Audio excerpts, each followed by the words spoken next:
So here we have the new shape Ford Fiesta ZTEC nav on an 18 plate. I'm going to start off by showing you around the outside of the car, and then we'll hop in and run through some controls on the inside. But from the outside you can see that it's a 5-door car with alloy wheels. Let's start off inside the boot and then work our way around the rest of the car from there. Okay, so as we approach the boot, you'll see we've got plenty of space, along with that 60-40 split folding rear seat should you need to increase that space even further.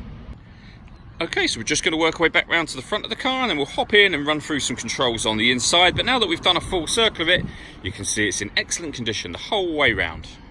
Just briefly before we climb in, I think it's well worth seeing the interior from this exterior point of view. There's plenty to run through on the dashboard, so let's hop in and we'll do that right now.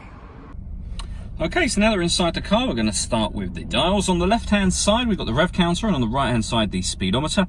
At the bottom in the middle, we've got the fuel gauge and coolant temperature gauges, and then above that, the trip computer.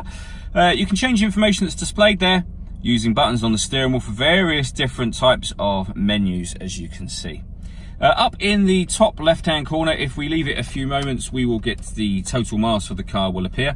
While we're waiting for that, I'm going to back out to the steering wheel and show you that on the right-hand side are the buttons I was using just a moment ago to access the information on the trip computer.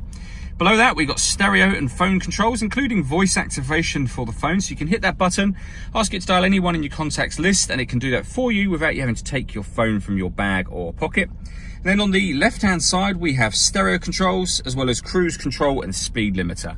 And the total miles for this car up in that top left-hand corner, they are 16,459.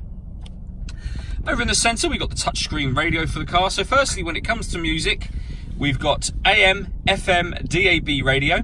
You can stream music wirelessly via Bluetooth audio as well. And there is a USB input in this car, so plug a device into that and you'll get an extra box appear up on this screen.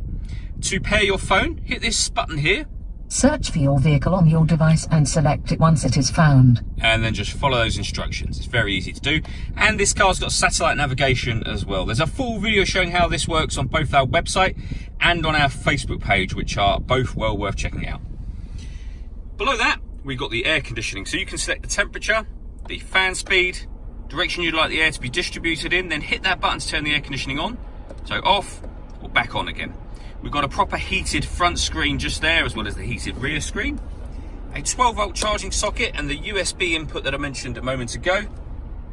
And then a 5-speed manual gearbox. And just behind that, these buttons here. So you can put the car in eco mode. You can turn off the traction control.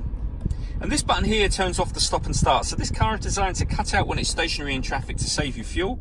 Hit that button to turn that system off. All that leaves me to say is thank you for taking the time to watch this video. If you'd like to come and see the car in person and have a test drive, please feel free to call any of our MJA sites. We'd love to hear from you soon.